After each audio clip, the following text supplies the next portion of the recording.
Bonjour ITFM. Alors l'association Les Marraines est une association qui existe depuis 19 ans et qui regroupe plusieurs créateurs, artisans, qui exposent 2 fois par an et dont une partie des chiffres d'affaires est versée à 2 foyers de jeunes filles en difficulté, un foyer à Maïna, Maïnignora, et un foyer à Paya, Tianouyere. Voilà, le but de l'association, c'est vraiment d'aider ces foyers-là, donc avec un budget, on leur alloue un budget en fonction de nos ventes pour qu'elles puissent acheter du matériel, passer un permis de conduire, envoyer les enfants à la crèche, faire quelques activités, avoir du soutien scolaire.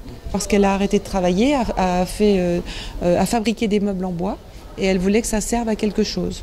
Donc dans un premier temps, elle a donné à la Croix-Rouge et ensuite, elle a eu l'idée de vendre et de donner une partie des ventes au foyer dont le père Christophe lui avait parlé. Les choses se portent bien, les créateurs, les créatrices sont très motivés.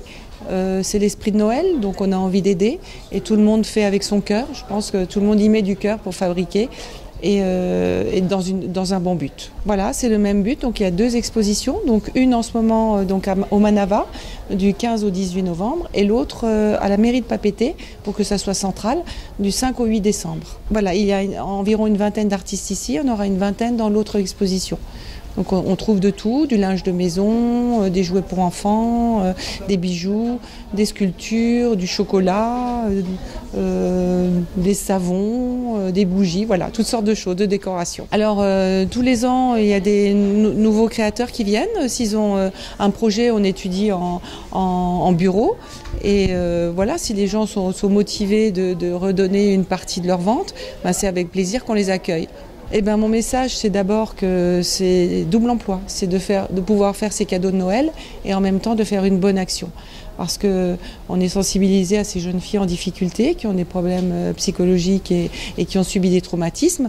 Et donc c'est intéressant de pouvoir les aider avec un nouveau projet de vie pour qu'elles se reconstruisent. Voilà. Les projets futurs, c'est de pérenniser cette association, de continuer toujours dans ce même but. Un dernier mot, oui, c'est un message d'espoir parce que ces jeunes filles dans ces foyers, elles ont entre guillemets quand même la chance de pouvoir intégrer ces foyers et d'avoir quelques clés supplémentaires pour s'en sortir. Donc c'est vraiment un message d'espoir pour toutes les autres.